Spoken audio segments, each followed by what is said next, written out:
विजय मिश्रा जी हमारे साथ हैं, नेता बीएसपी। विजय मिश्रा जी, विपक्ष की रणनीति बार बार क्यों फेल हो रही है सरकार या भाजपा के सामने?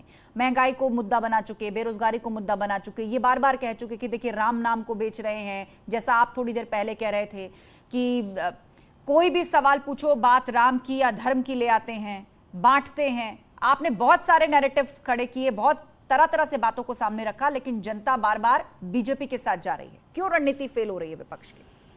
हमने रामायण में पढ़ा है, जब तक रावण अपने भेष में था तब तक वो सीता का हरण नहीं कर पाया। जैसे ये बहुरूपिया बना और साधु का भेष रखा, सीता जी का हरण हो गया। तो आज स्थिति प्रदेश में, देश में वही हो गई है। लोग छले जा रहे हैं और ये लोग छलते जा रहे हैं। लेकिन समय आएगा जब जनता इनके सिंहासन से हटाएगी और ये कहीं के नहीं हो पाएंगे। ना ये राम के हो पाएंगे, ना रहीम के हो पाएंगे। राम पूरे भारत के हैं और वो हमेशा पूरे भारत के रहे। राम का सम्मान इनके कहने से जनता नहीं करेगी, सिर्फ देश नहीं करेगा। राम को हम भगवान मानते हैं, मानते थे, मानते रहेंगे। इनके कहने से हम अगर नहीं, लेकिन विजय जी, भाजपा तो ये पूछती है ना कि आप मानते हैं, ठीक है, आपने कहा आप भी राम जी की पूजा करते हैं, उनको मानते हैं, लेकिन आप लोगों ने किया क्या? आप लोगों ने किस तरह की पॉलिटिक्स की? भाजपा कहती है हमने राम मंदिर बनवाया, नहीं, हमने महाकाल कॉरिडोर, काशी, केदारपुरी, सबका विकास करवाया। जी, हमने सम्मान देने का काम किया। जिस समय आप स्वतंत्रता की लड़ाई को उठा करके देखिए, तमाम महापुरुषों को, मैं कह रहा हूं, उनके विचारों को किसी स्थापित स्मारक या फिर उनके बारे में चर्चा की, उनको उनका सम्मान दिलाया। आप लोगों ने क्या किया? आज ये राम का अपमान कर रहे हैं, ये कह के कि हम सम्मान दिए हैं। भगवान राम अपने आप में एक सम्मानित व्यक्ति हैं। कैसे अपमान हो रहा है? मैं ये जानना चाह रही हूँ, कैसे अपमान हो रहा है? उन्होंने राम मंदिर बनवाया, इससे कैसे अपमान हो रहा है? किसका अपमान हो रहा है? ये उनका नाम लेके जिस तरह रोटी सेक रहे हैं, ये कभी भी उचित नहीं है। भगवान सबके हैं, भगवान सबके। अगर ये उसका ट्रेडमार्क बनाते हैं कि ये भगवान मेरे केवल है, राम मेरे बिल्कुल भगवान सबके हैं, बिल्कुल भगवान सबके हैं, लेकिन आपका ये कहना कि ये राम के नाम पर रोटियां सेक रहे हैं, इससे आप क्या समझाना चाहते हैं? वो तो हमेशा से कहते रहे हम राम मंदिर बनवाएंगे, हमें वोट दीजिए, हम राम मंदिर बनवाएंगे, और अब वो चीज हो चुकी है। राम मंदिर 50% बन चुका है। अब आप कह रहे हैं कि ये रोटियां सेक रहे हैं। उनके एजेंडे में था, उन्होंने किया। मेरी बात पूरी होने दीजिए, 1 मिनट, उसके बाद आप बोलिएगा। 1400 करोड़ का बजट अयोध्या मंदिर के लिए आया, आज पैसा कम पड़ रहा है। अरे मैं कह रहा हूं कि आप मंदिर बनाइए। भारत का एक एक नागरिक 1-1 रुपए से मंदिर बनाएगा। आप क्यों अपने ऊपर ले रहे हैं कि मैं मंदिर बनवा रहा हूं? मंदिर एक व्यक्ति से नहीं बनता। मंदिर बनाने में हर व्यक्ति का योगदान होता है। तो उसके लिए समर्पण निधि ली गई है ना पूरे देश में घूम घूम कर। विजय मिश्रा जी, आपने दी थी समर्पण निधि। मंदिर बनने से पहले अलग अलग संगठनों ने राम मंदिर के लिए समर्पण निधि इकट्ठा की है पूरे देश भर में घूम घूम कर। माननीय सुप्रीम कोर्ट का आदेश है कि राम मंदिर का निर्माण सरकार कराएगी। इनके कितने विधायकों ने चंदा दिया और वो चेक जाके बाउंस हो गया बैंक में? इनसे पूछिए। अच्छा, कभी ये बताते हैं कि हमारे अच्छे कितने बाउंस हुए? ठीक है, शरद त्रिवेदी जी, अब विपक्ष ये कह रहा है कि राम मंदिर बनाने की बात आप लोग कह रहे हैं कि अब तो 1400 करोड़ सैंक्शन हुआ था और ज्यादा पैसा लगेगा।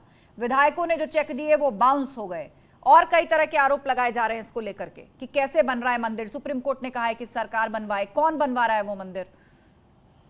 देखिए, मंदिर पूरा देश बनवा रहा है, देश का हर व्यक्ति बनवा रहा है, हर धर्म का व्यक्ति बनवा रहा है। और अभी जो हमारे मित्र इस जो विपक्ष के आरोप लगा रहे थे कि हम धर्म की राजनीति करते हैं, ये 100% सही है। हम राम की रोटी खाते हैं, और मुझे लगता है कि मेरे जितने मित्र ये भी राम की ही रोटी खा रहे हैं और राम की ही रोटी सेक रहे हैं। हमारा तो चूल्हा ही राम जलवाते हैं। और दूसरी, ये जो गौतम बुद्ध नगर में 250 फार्म हाउस पे बुलडोजर चले थे, वो कौन से धर्म के थे, कौन सी जाति के? अतीक अंसारी और जो ये अहमद मुख्तार और अहमद साहब, ये कौन से धर्म के हैं? मिश्रा और जो दुबे जिनका इनकाउंटर हुआ या वो जेल में है, वो कौन से धर्म के हैं? अंकित गुर्जर कौन से धर्म का है? आकाश जाट कौन से धर्म का है? कौन सी जात का है? ठीक है, प्रोफेसर भुवन जोशी, आप ही का ये आरोप है कि कार्रवाई सेलेक्टिव है। कार्रवाई सेलेक्टिव है, वो तो बता रहे हैं। अतीक अहमद माफिया कह रहा है कि योगी ईमानदार मुख्यमंत्री हैं। उनकी पत्नी कह रही है कि हम पसमानदा मुसलमान हैं, हमारे मुख्यमंत्री बहुत ईमानदार है और बहुत बहादुर हैं। पूरे देश ने देखा है, जो किसानों का हत्यारा है, टैनी का बेटा, उस पर बुलडोजर की कार्रवाई क्यों नहीं हुई? इनके जो विधायक है, सेगर जी, जो रेप केस में बंद है, उन पे बुलडोजर क्यों नहीं चला?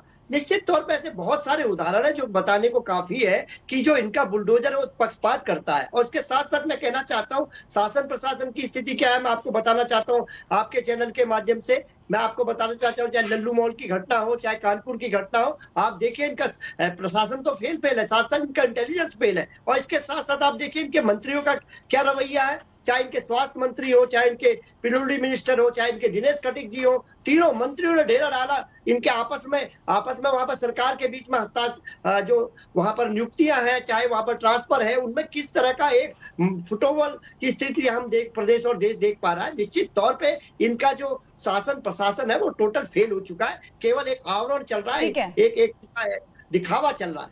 ठीक है, शरद त्रिवेदी जी।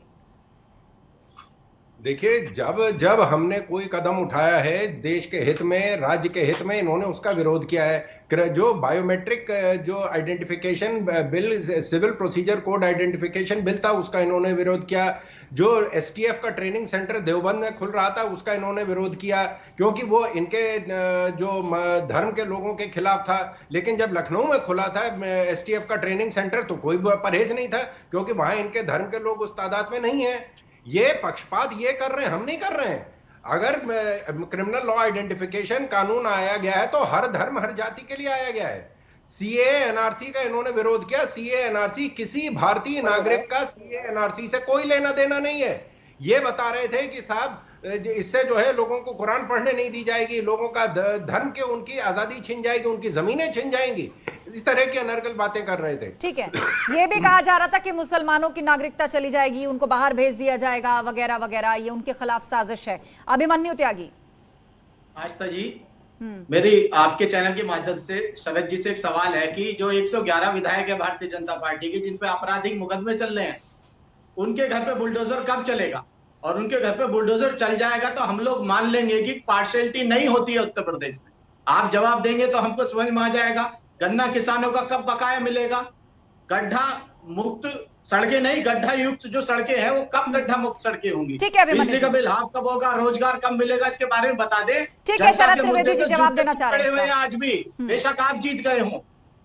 ठीक है, पिछले 6 महीने में मैं आंकड़े दे रहा हूं, 30,000 करोड़ गन्ना किसानों का बकाया चुकाया गया 6 महीने के अंदर, और पिछले 5 साल में 1.5 लाख करोड़ बकाया चुकाया गया है। उत्तर प्रदेश में वायरस के पूरे प्रकोप के दौरान 1,31,000 करोड़ का निर्यात हुआ है। उत्तर प्रदेश में चौतरफा विकास हो रहा है। 4.5 लाख सरकारी नौकरियां दी गई हैं। पहले 17 किलोमीटर सड़क बनती थी, अब 47 किलोमीटर आबादी है प्रदेश की। इतिहास में कभी ऐसा हुआ है? आपने बुलडोजर चलवाया दिल्ली में तुर्कमान गेट पे, तो किसी को कोई तकलीफ नहीं थी। जैसे ही उत्तर प्रदेश में बुलडोजर जी, गन्ने का बकाया के बारे में बात कीजिए। गन्ने का बकाया क्यों नहीं मिला है? आंकड़े मत दीजिए। गन्ने का बकाया क्यों नहीं मिला है किसानों को? अरे मैं आपको बता रहा हूँ, कीजिए अभिमन्यु जी। शरद त्रिवेदी आंकड़ा दे रहे हैं, कोई आंकड़ा दे रहे हैं, और गोला गोकर्णनाथ में भी चुनाव के दौरान ये मुद्दा उठा था।